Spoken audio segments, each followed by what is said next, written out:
This morning, sirens rang out in Tel Aviv, and as Israel's military says Iran launched another round of missiles toward the city. And the United Arab Emirates said it intercepted incoming missile and drone attacks from Iran this morning, according to a post on X by the Defense Ministry. Earlier attacks were also reported against Bahrain and Saudi Arabia after the U.S. intensified airstrikes on Karg Island, which serves as Iran's most important oil export terminal. U.S. Central Command says more than 90 Iranian military targets were hit while deliberately leaving the oil facilities intact. Trump indicated that there might be more strikes on Karg Island to come, saying he may hit it a few more times just for fun. Yes, that's a real quote. Iran has already launched reciprocal strikes in Dubai. Investors are warning that additional strikes could plunge global oil markets into further chaos, as the island ships out roughly 90% of Iran's crude oil exports. Oil prices have already hit a 4-year high, more than $103 per barrel. That's an increase of over 40% since the start of the war. The Wall Street Journal reports that Trump himself was warned that Iran might try to blockade the Strait of Hormuz, but proceeded with the war anyways, assuming that Iranian leaders would capitulate before doing so. All of this comes after days of saying that the Strait of Hormuz was under control. The straits are in great shape. We've knocked out all of their boats. They have some missiles, but not very many. I think we're in very good shape. They are exercising sheer desperation in the Straits of Hormuz. Something we're dealing with. We have been dealing with it, and don't need to worry about it. Don't need to worry about it. Joining us now is White House correspondent for Notice, Jasmine Wright, and senior economics reporter for Axios, Courtney Brown. Thank you both for joining us first thing on Sunday morning. We appreciate it. Courtney, I want to get to this talking point that Trump keeps saying to gloss over everything that we just read through, which is that some short-term pain is long-term gain. But according to all of the economists that I've been reading in the past few weeks, that's really not how this works, that short-term pain does not mean that there's just a temporary blip in some of these economic indicators that we're seeing already spike. Can you walk us through some of that and provide a fact check? Right. The world's energy supply is not like an on and off switch. You can't just turn it on when you're ready to, reduce tensions in the Middle East. There are bottlenecks that will linger on even if the conflict were to end tomorrow. And gasoline prices is what we talk about because it's the most salient price across the economy. But fertilizer, diesel, all the things that go into our food that, help comprise airfare prices. Like, we're talking about an economic-wide shock. Really, at some of the worst times. We got a bunch of economic data on Friday. And that was economic data that measured everything prior to the start of the war. Is that right? Pre-war baseline. GDP was revised down, and I know there was the government shutdown, but when you look at like the inner guts of the economy, which is consumer spending and investment, even that was revised down. So growth, very tepid, inflation higher. It's a stagflation scenario even before we talk about the shock to the energy supply. One of the things that has been confusing for me, Jasmine, is whether or not the president knew the possibility of the Strait of Hormuz causing issues for oil. So one, let's take a look at, all the times in which Iran struck ships in the Strait of Hormuz or threatened to close.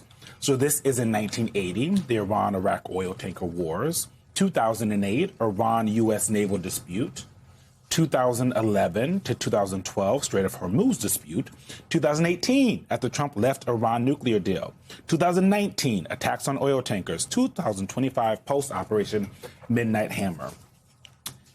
The president, if he didn't know the risk, he should have known the risk. We can all look at this and say, oh, that would be bad.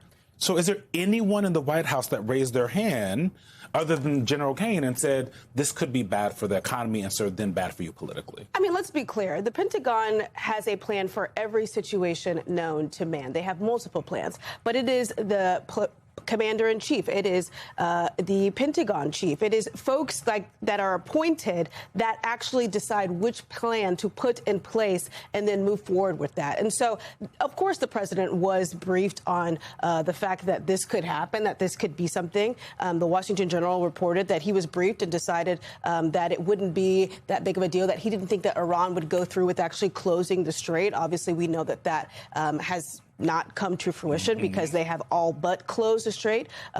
Specifically, they say U.S. and Israel tankers can't get through. You have to pay with Chinese yen now. I mean, they're putting a lot of conditions. We may strike if you don't get approval. And so, I think that the White House has made their calculus. And so now they're basically trying to deal with it. But it is I think this is another situation in which they're asking us to believe something that Americans are seeing with their own eyes, which is that obviously if there was a lot of planning for it, the planning in place isn't actually effectuating the change that they want, because people are seeing their gas prices go up. And they're also seeing now the president say our allies should get involved in the fight and help us keep the strait open. Well, Courtney, speaking of asking us to believe something and also getting our allies involved, the president said recently that in terms of, we're going to escort ships. The U.S. Navy is going to escort ships through the Strait of Hormuz, and we've got all these allies who are gonna help us with that.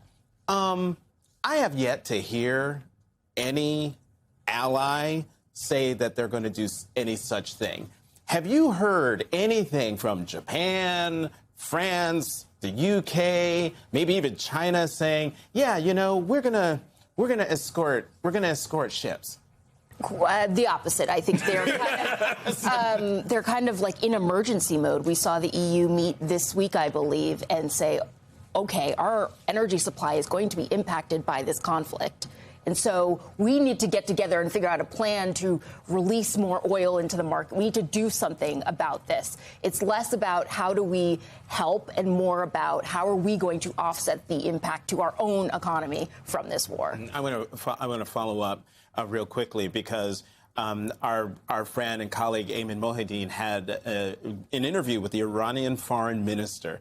And here's what he had to say when was asked about the closing of the Strait of Hormuz. Watch this. Will the Straits of Hormuz remain closed so long as this war continues? Well, as a matter of fact, the Strait of Hormuz is open. It is only closed to the tankers and ships belong to our enemies, to those who are attacking us and their allies. Others are free to pass. Of course, many of them prefer not because of their security concerns. This has nothing to do with us. So I wanted to play that because it's like, strait's open. Unless you're right, try it. You're the United States or affiliated with the United States. How do you think this comment from the foreign minister will impact the oil market when they open later today, Eastern time? I do not feel, I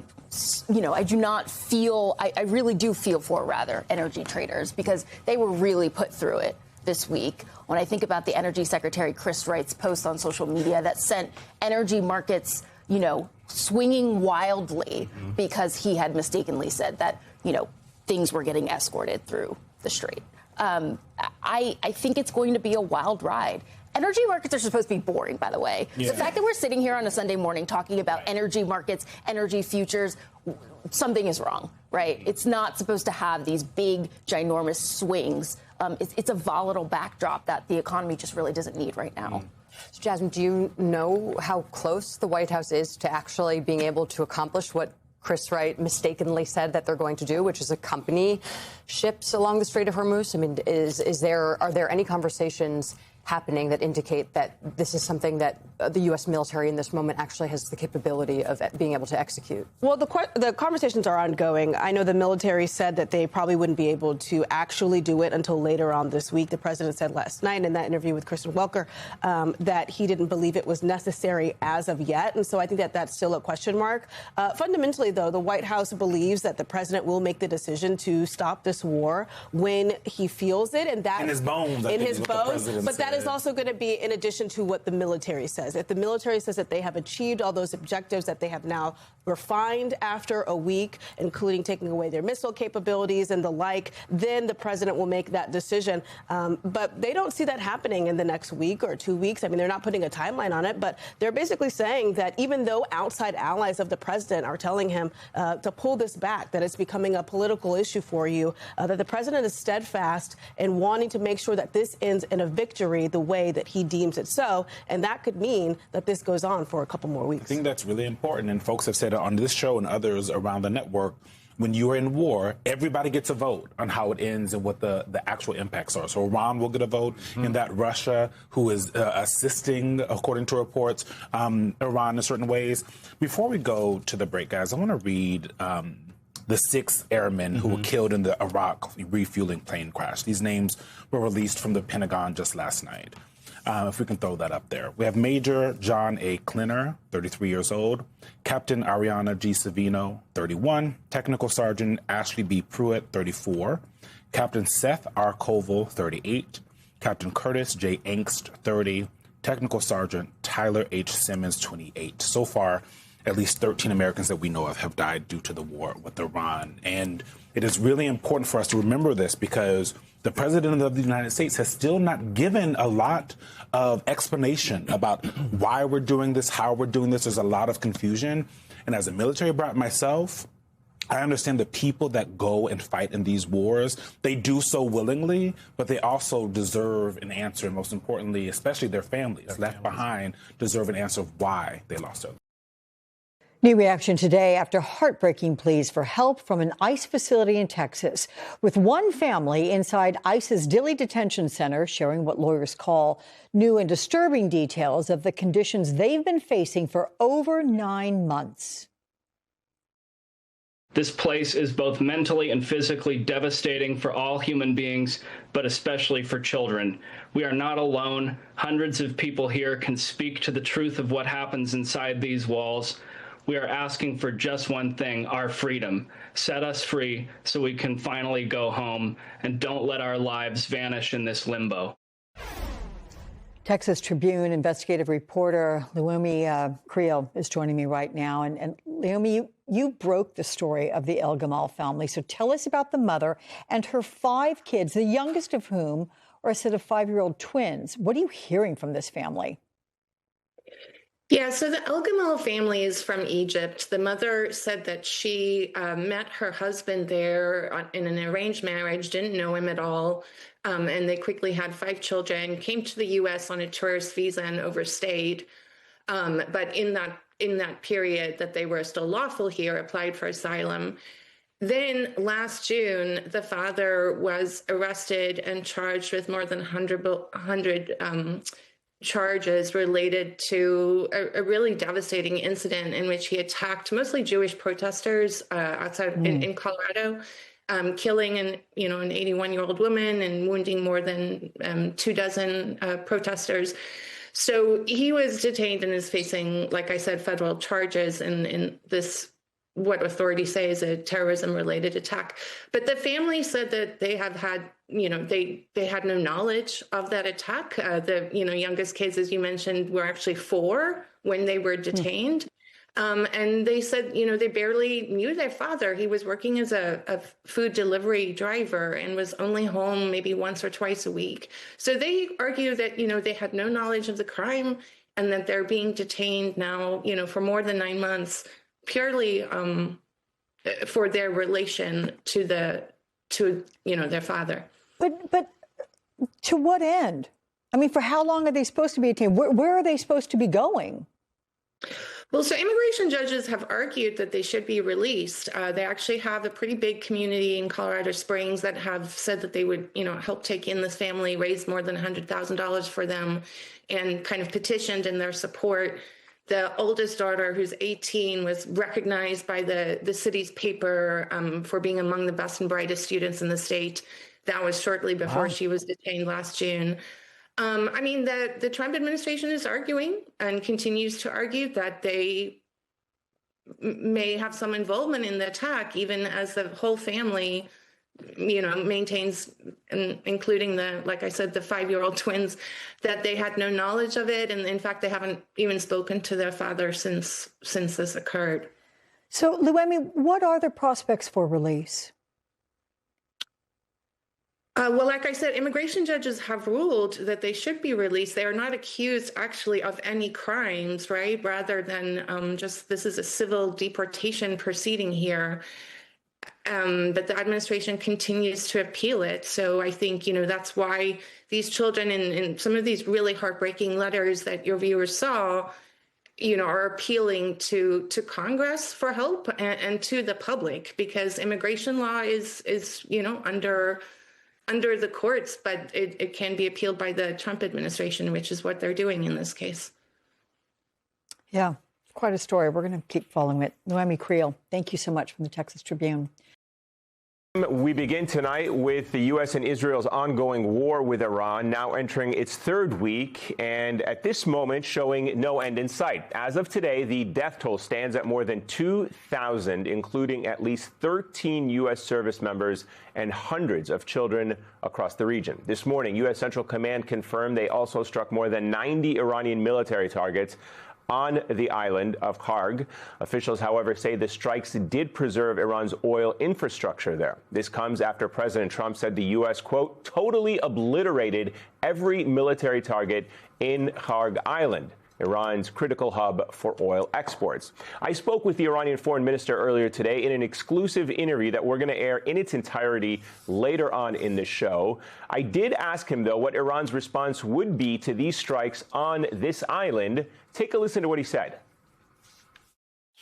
I think our armed forces have already answered that they would retaliate if our oil and energy infrastructure are attacked. And they will attack any energy infrastructure in the region which belongs to an American company or an American company is a shareholder. So the reaction would be clear. This escalation comes as President Trump continues to claim victory over Iran. He posted again today on Truth Social, the United States of America has beaten and completely decimated Iran, both militarily, economically, and in every other way. However, despite his claims, he can't seem to get his story straight about when this war will end, if ever. Watch. I think you'll see it's going to be a short-term excursion. You never like to say too early you won. We won. We won the bet. In the first hour, it was over. How long now do you think the war is likely to last? I can't tell you that. I mean, I have my own idea, but what good does it do? It'll be as long as it's necessary. We have virtually unlimited ammunition, and we're using it. We can go forever. We could do things that would be so bad they could literally never rebuild as a nation again. And we're trying to be nice about it. When are you going to know when it's over? When I feel it. Okay. I feel it in my bones. Yes. I will feel it in my bones. So a lot of, just in that SOT match there were so many things that we can fact check. The president saying it's over in the first hour, and it's not. And I want to emphasize that just for a moment, because the president and the Israelis clearly thought that killing the supreme leader of Iran and the country's top generals, the heads of the IRGC and their commanders, would somehow decapitate the regime and cause it to wobble and perhaps potentially collapse. And I just want to play for our viewers some of the images that we got yesterday. This is the Iranian president walking in the streets of Tehran alongside Ali Larijani, who's the head of the National Security Council, as well as the head of the judiciary. They're all walked in a celebration there, what's called Al-Quds Day, Jerusalem Day. And this is not a regime that is wobbling. I mean, just the fact that they feel the confidence of being able to walk openly in the street is not a regime that is wobbling. So the president coming out and saying that it was over in the first hour, then saying it'll be over when I feel it in my bones, that it's like we've done so much to them. I think at some point people are going to wake up and start questioning whether or not there's any truth to what the president says. And he doesn't even know the difference between an incursion and an excursion. Yes. It sounds like we're all gallivanting on vacation rather than bombing a country. Right. Yeah, I do think it's interesting that he keeps on declaring that we've won, that this is over. You read one of those remarks or one of those Truth Social posts earlier where he said that the United States of America has beaten and completely decimated Iran, both militarily, economically, and in every other way. He's also said that process should soon be starting and that not only the death of Khamenei, but the country has been in only one day very much destroyed and even obliterated. He's also said we don't need people that join wars after we've already won. So he keeps on declaring that we've won. Meanwhile, earlier today, he posted on Truth Social basically announcing that we need the help of other countries in the Strait of Hormuz. It's almost like maybe he should not have started these needless trade wars and then launched a literal hot war in which we would need the help of our allies with whom we are trade warring. We need their help, right? And it would have been useful if we had done any planning here, first of all, but also any planning with any of our allies. On the planning point, I think the piece that alarms me the most is not so much the communication from President Trump. Very used to frenetic communication from the president, confusing messages, so I'm not as surprised by that. I think one of the things that has most alarmed me in recent days is just the reporting that has come out that has suggested that he and the people around him seem to not have been able to anticipate some of the most basic things that experts, whether that is experts in the region, Iranians themselves who are in the diaspora have been warning on television could be a possibility, as well as economic experts, people that I know you've spoken to, Catherine, who said the first and obvious thing that the Iranians are going to do is shut down the Strait of Hormuz and use their sort of asymmetric ability to inflict economic pain on the United States to try to force Trump into a very terrible position. That's exactly what we're seeing here. And yet the reporting is telling us that Trump himself didn't see that coming.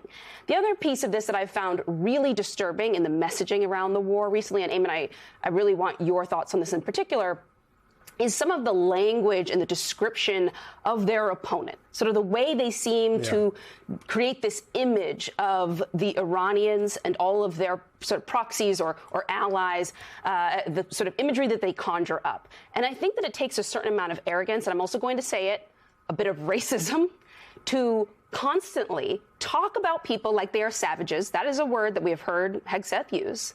Talk about people as though they are subhuman, too stupid to engage in a war with the United States, incapable of possibly outmaneuvering us, and then find ourselves in the exact position in which it appears they are consistently outmaneuvering us. I want our audience to take a listen to two things. The first is you're going to hear the way in which Hegseth, the defense secretary, has spoken about the Iranians. And then in the second bite, you're going to hear the president talk about the genetics of two people, two suspects who engaged in terrorist attacks here in the U.S., in Virginia and Michigan. But listen to the racialized undertones of this. For 47 years, these barbaric savages in the Iranian regime have murdered our brothers in arms. My guys, your guys, our guys. The genetics are not exactly, they're not exactly your genetic. It's one of those problems, Brian.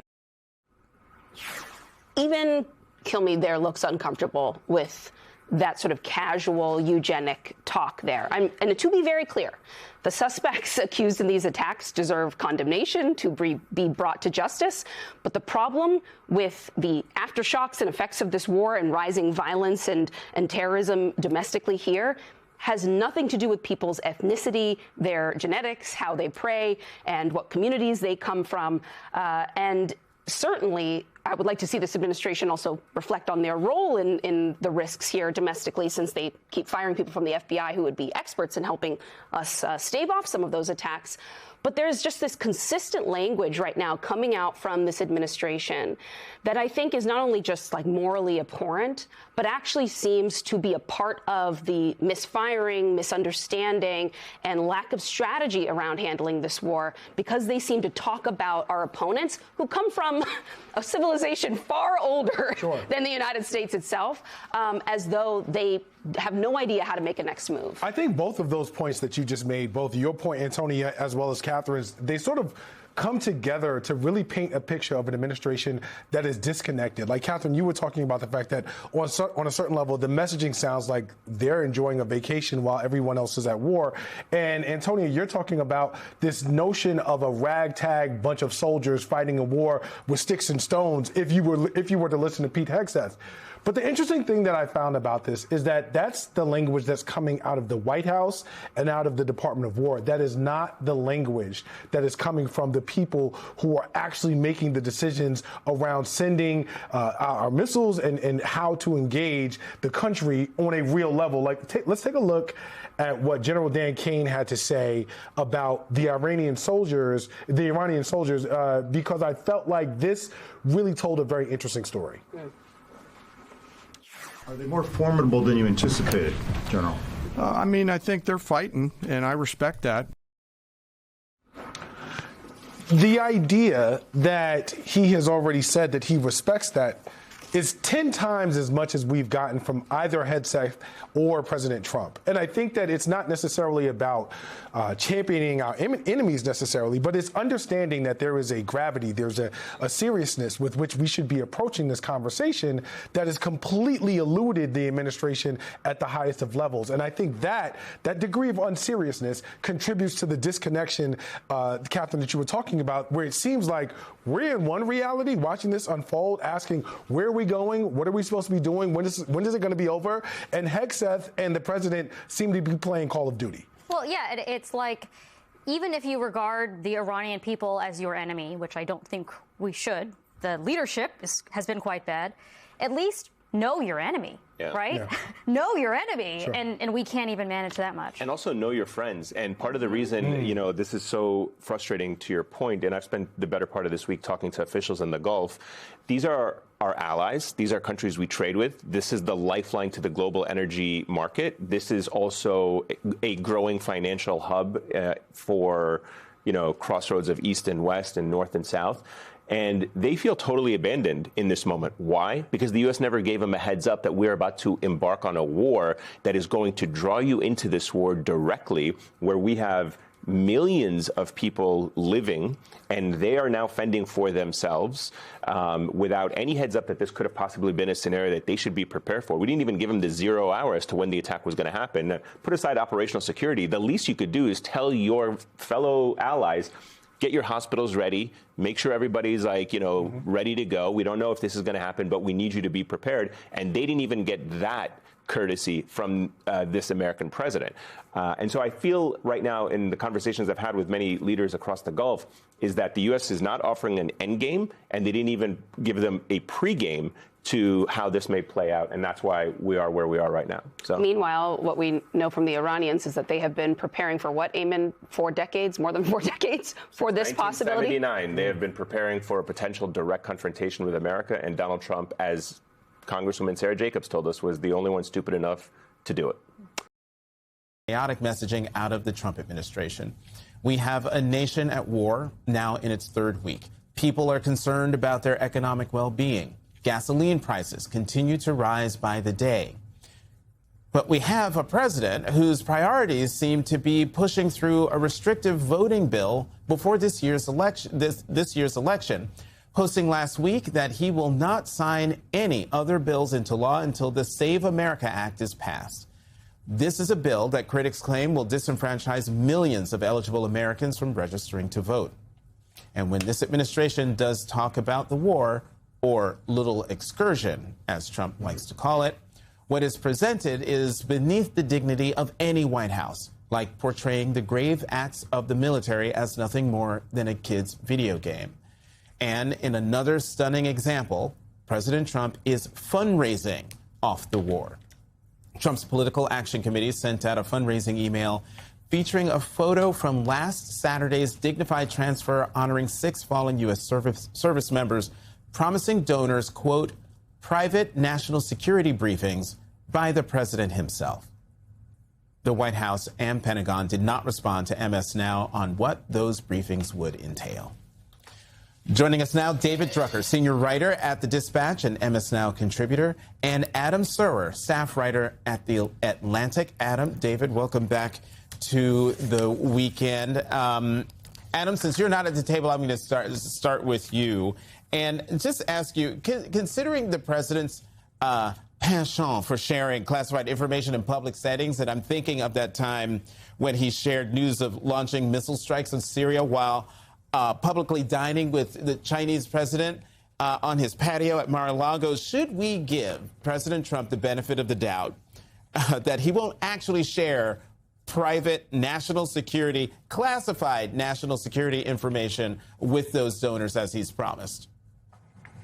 Well, I think it's worse than that. It's clear that he uses national security information the way you or I might use an anecdote about meeting a famous person at a party. He just doesn't consider it important, and that's an extension of a larger problem, which is that he sees the U.S. government as his property. And it's not his property. It's the public's property. It doesn't belong to him. The presidency does not belong to him.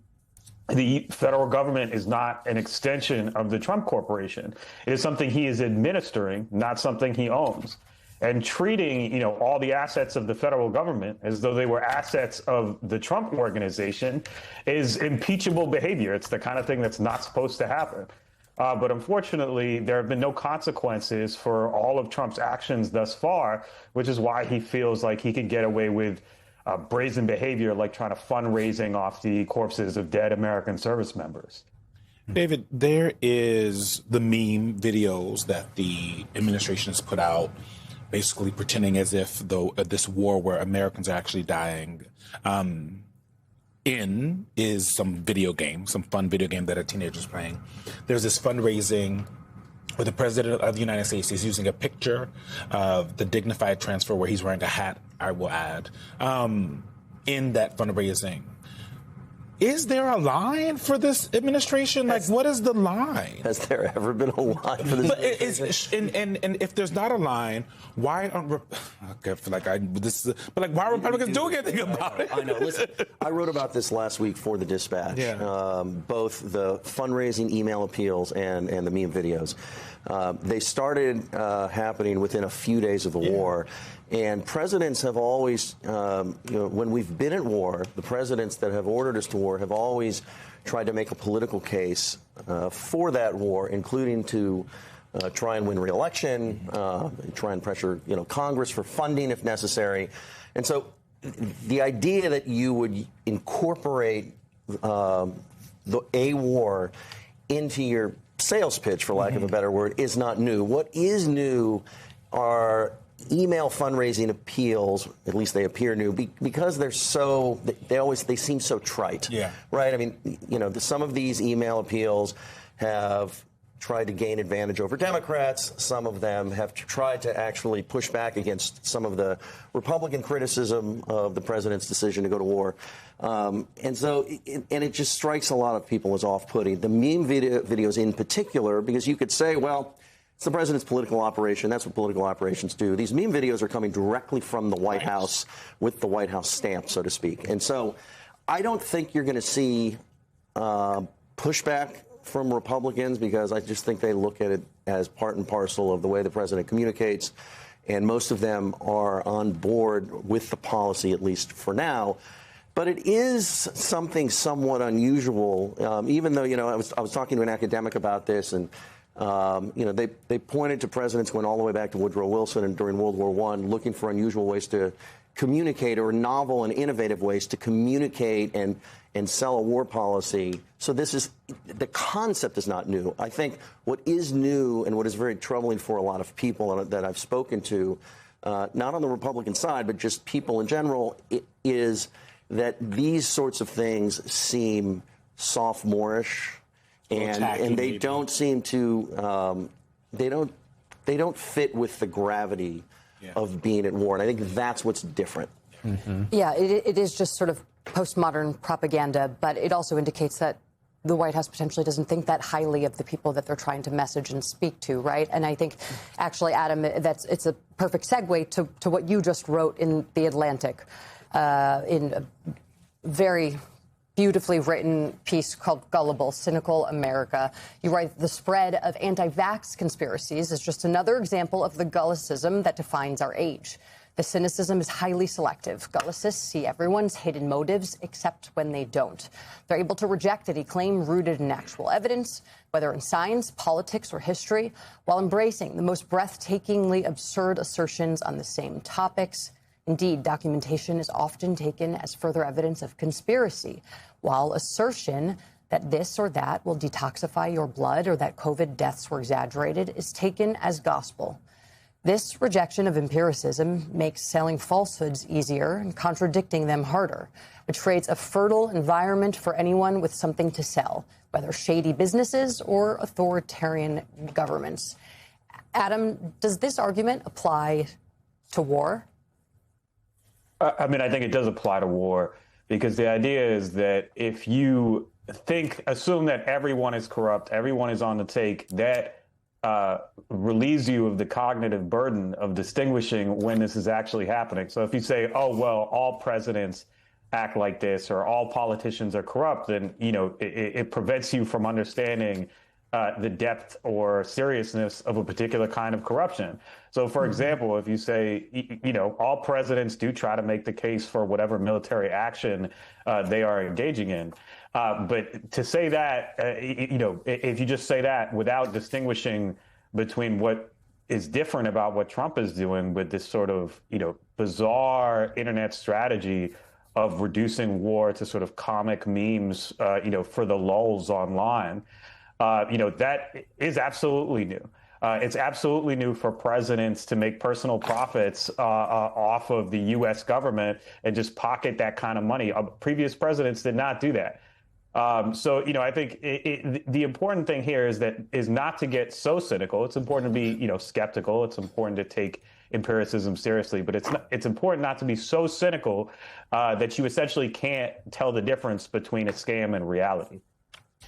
David, one of the reasons why, particularly the picture of the president wearing a hat during the dignified transfer and then using pictures like that in fundraising emails, why this has been so enraging to me is because I remember, 12 years ago, when another commander-in-chief had the temerity to salute the service members, the Marines, was coming off, I think, Marine One, with a coffee cup in his hand. Let's just watch a little montage of far-right outrage at President Obama. Our commander-in-chief displayed his complete disrespect for the men and women in uniform when he chose to salute a U.S. Marine while holding a coffee cup yesterday as he departed Marine One. It's this broader issue of just sort of a lack of respect, like we saw where the president got off of Marine One in New York City and he salutes with his coffee cup to the Marines that are standing there awaiting a salute, the salute from the commander-in-chief. I think that's even more of a reason to possibly be outraged about it. Really? Learn the proper respect of the salute. The proper respect. I mean, you can't take these people seriously. All right, these are media partisans, and look, this is sometimes the world that we live in. We're all in the media, but there's no consistency when it comes to political partisanship over the past 10, 15 years, and people just switch jerseys, right? I mean, it's no different than when you're on the Hill, and if you're in the majority, you complain about the tyranny of the minority, and then you lose the majority, Eugene, right? And then the next day, you're like, then you're extolling the virtues of the filibuster and how it protects the sanctity of the U.S. Senate. Nobody really has any scruples here. Everybody just it's like if you've got a running back, you run it up the middle, and if you've got a quarterback who can throw the ball, you just change the playbook, and that's how it is now. It doesn't make it okay. It does expose. I don't even care about hypocrisy. We're all, in politics, there'd be no politics without hypocrisy, but it does expose the shallowness of the criticism often. And Adam makes a really good point about people needing to be able to distinguish contextually in terms of what is actually going on. I think it might help if politicians might stop saying everything is rigged, because it contributes to this idea that you can't believe anything because everybody is on the take, not just one guy or one political party at any given time, but the whole thing, and it allows people then to ignore everything that's happening and just say, you're all the same. And that's not always the case. It's rarely the case. It's back. My Project 2025. Actually, it never went away. If you thought that the Heritage Foundation, the group behind the radical governing blueprint known as Project 2025, was finished dismantling American democracy, think again. Now they're turning their sights even more keenly on America's women. The same movement that drafted a plan to remake and undo much of the federal government has now unveiled a chilling new manifesto, one that is aimed at making it harder for women to work, harder for them to live independently, and easier to push them back into financial dependence on husbands or fathers. This is not hyperbole, in the same way that Project 2025 wasn't hyperbole, though plenty of critics dismissed it as such, especially as Trump himself disingenuously disavowed it. 1 year into Trump's second term, groups tracking his administration say that roughly half of Project 2025 has already been implemented. That includes dismantling federal diversity and inclusion programs, dramatically expanding immigration enforcement, rolling back environmental protections, eliminating federal funding for public broadcasters like NPR and PBS, and so much more. That blueprint also called for authorizing military troops to help seal the border, removing immigration enforcement protections from places like schools and churches, and dramatically expanding immigration detention facilities. If there's one lesson to take from all of this, it's this. Do not underestimate the determination of this movement or its hostility toward liberal values and the expansion of democratic rights for groups that they see as outsiders. And they see women as outsiders. Their latest document, Saving America by Saving the Family, a foundation for the next 250 years. You got to give it to these people. They think big. It was published in January. Its purported goal is to reverse the country's declining birth rate. And you can't physically force women, if you can't physically force women to have babies, which is what abortion restrictions aim to do, you can design government policies that pressure women into having more babies. It's not exactly rocket science, at least not from the perspective of the ordinary caveman. You cut off opportunities outside the home. You make the public sphere hostile to women's independence. You create a system where the only viable path left for women is dependence on a man for survival. In other words, you drag the country back to a time when women had fewer choices. If Project 2025 laid out how a conservative administration could reshape the machinery of government, this new blueprint lays out the social vision behind it, a plan for what American family life should look like. And when you strip away the soft language about family values, what its proposals would actually accomplish, if carried out, is the rollback of decades of women's freedom. According to its authors, the reason women are having fewer children is simple: feminism.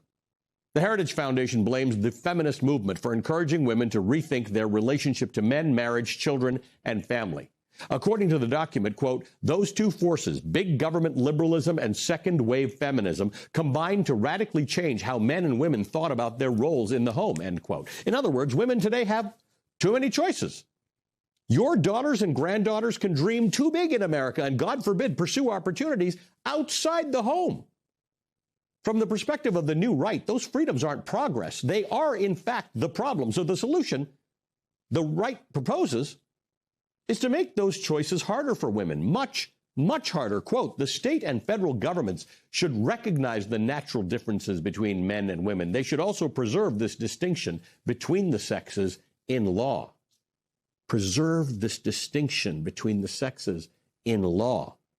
The law should discriminate against women. Put them back in their place. The plan goes on to discourage women from higher education, arguing that college delays marriage and reduces fertility, and it frames contraception itself as part of this so-called crisis. Quote, as nations industrialize, several factors conspire to reduce birth rates. These include the proliferation of birth control, more prospects for women to receive higher education and work outside the home, the delayed financial independence of young adults, and the government's role in old age Social Security, end quote. Translation? Women controlling their own fertility, women seeking higher education, women working outside the home, it's all just bad. But the agenda goes even further than that. The report calls for reshaping tax policy to reward large married families while cutting support for single mothers. This is taken right from Hungary's playbook, which offers income tax reductions for each additional child that you have. If you have 5 children in Hungary, you pay no tax. Unsurprisingly, no one took up the offer because no one actually wants to have 5 children in 2026. So Hungary reduced it to a tax-free life for just having 3 children starting last year. That, too, has failed because nobody wants 3 children in 2026 either. So starting this year, if you have just a paltry 2 children in Hungary, you pay no income tax for life. And since young women getting educated and staying unmarried are the real scourge of a society, starting this year in Hungary, if you're under 30 and you bring just 1 single life into this world, the rest of your happy maternal Hungarian life is tax-free. But I digress, because this isn't quite Hungary yet. Here in America, this proposal, akin to Hungary's, proposes eliminating child care incentives that help women work outside the home. It supports legal frameworks that could effectively ban in vitro fertilization by granting legal rights to embryos from the moment of fertilization. It criticizes no-fault divorce, the laws that make it easier for women to leave abusive marriages.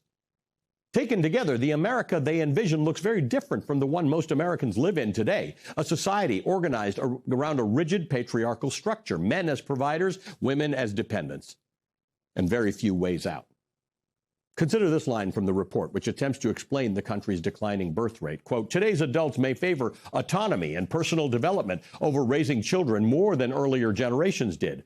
Thus, greater opportunity cost rather than the greater actual cost might be a better explanation. Translation? Women today have opportunities their grandmothers could only dream of. They can pursue education, careers, independence, lives that extend beyond marriage and motherhood. From the perspective of the new right, that's the crisis. As the writer Jill Filipovich has warned, quote, they see women being able to control our own fertility as the root of the problem. They're right.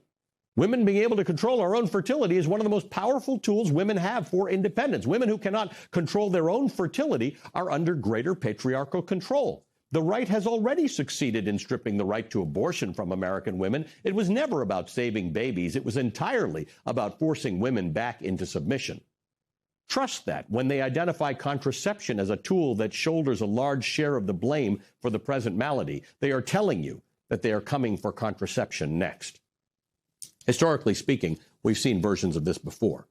In the 1920s, Benito Mussolini launched a campaign in fascist Italy known as the Battle for Births. The goal was to increase the population and strengthen the nation. Women were pushed out of jobs. Families were rewarded for having more children. Motherhood was glorified, while women's independence was deliberately restricted. The new right's version is wrapped in the language of religious revival and family stability. But underlying logic is strikingly similar. If women aren't producing enough children, the answer is not to make parenthood easier with things like child care and paternal and maternal leave and education subsidies. The answer is to make women's independence harder. And the people promoting this vision aren't even hiding their goals. Scott Yenor, a conservative political scientist recently appointed to a senior leadership role at the Heritage Foundation, has described universities as the citadels of our gynecocracy, meaning a society run by women. He argues that higher education should be de-emphasized in order to advance what he calls family matters.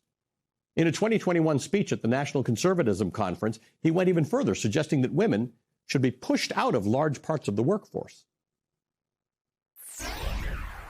Every effort must be made not to recruit women into engineering, but rather to recruit and demand more of men who become engineers. Ditto for med school and the law and every trade. If every Nobel Prize winner is a man, that's not a failure. It's kind of a cause for celebration. Why can't our celebration of male excellence in sports be translated into all facets of life? More successful men will mean more happy citizenry and a stronger nation. Happy men equal a strong nation. Gets better, by the way, in that same speech. That's a serious speech. It's not a satire. Yenor attacked women who prioritize careers over family and revealed something else about his thinking that should frighten everyone. Listen. Such medicated, quarrelsome, and meddlesome women gain their meaning through the seeming participation in the global project. They are agents of the new world, but not new life.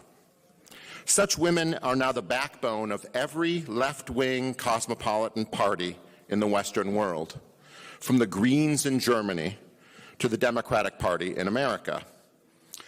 And if our ideal woman is a childless media scold or a barren bureaucratic apparatchik, There is no question whether we can have a future. We can't. There is a question of whether we deserve one. There is a question of whether we deserve a future. Setting aside the misogyny, contempt dripping from that rant, that line should send a chill down your spine because it reveals something profound about the worldview behind this movement. Who exactly is the we that he's talking about? Certainly not the meddlesome women he condemns for finding meaning outside the home. Yenner seems to believe that he and men like him are fully entitled to dictate and hold ownership over women's futures. And this isn't some fringe internet rant. This same line of thinking now sits inside the leadership ranks of the Heritage Foundation, the same group helping shape policy for the Trump administration. Yenner's comments reveal another political calculation behind this agenda. Educated women and women who make independent decisions about their lives tend to vote Democratic. Yenner seems to think that's because Democrats throw great parties. But the reality is much simpler. Many Americans, men and women, who don't believe society should be organized around patriarchy, racial superiority, or religious nationalism, tend to gravitate toward the party that defends civil rights, pluralism, and personal freedom. For men of the new right like Yenner, policies that push women out of universities, out of the workforce, and out of public life don't just force women back into the home. They fundamentally reshape political power, which is why this agenda is not just about culture. It's about control over women's futures, because these far-right extremists and the movement surrounding Donald Trump, the real problem is women themselves. Women who think. Women who choose. And they may think things and choose things that threaten the power structure of the new right. So their answer is to push women back into their place, to strip away their autonomy, to push them out of public life, to narrow the futures available to them. Ultimately, this agenda is not really about solving demographic decline. If increasing the natural replacement rate was the actual goal, the proposals would actually look very different. Countries around the world face falling birth rates, and they've taken very different approaches. They expand child care. They guarantee paid paternal leave for mothers, maternal or paternal leave for mothers and for fathers. They make housing more affordable. They support working mothers. This plan proposes none of that. Instead, it calls for shrinking the social safety net, especially the programs that allow women to live independently. If women have fewer options, the thinking goes, they'll have more children. They'll be bound more tightly to the men in their lives with fewer ways out. This is about dragging the country back to a time when women had only one choice: to submit to men. Project 2025 has already shown us how quickly the far right can move their ideas into government policy. And the architects of these plans are not fringe figures. They are inside the administration. The CIA director, John Ratcliffe, the FCC chairman, Brendan Carr, Trump's border czar, Tom Homan, the SEC chair, Paul Atkins, the trade advisor, Peter Navarro, and Russell Vought, one of the chief authors of Project 2025, who now runs the office that oversees the federal budget. The men behind this draconian vision are already in power, which means the stakes for America's women are very real. But history also tells us something else. As my next guest, Kathy Spiller, puts it, the United States has faced coordinated backlash against women's rights before, and every time women have organized, they've resisted, they have reshaped the nation. The women who fought for suffrage did not stop when they were dismissed as unreasonable. The women who pushed Title IX into law did not stop when they were told girls didn't need equal opportunities. The women who built the modern reproductive rights movement did not stop when the courts narrowed their freedoms, and we will not stop now. End quote.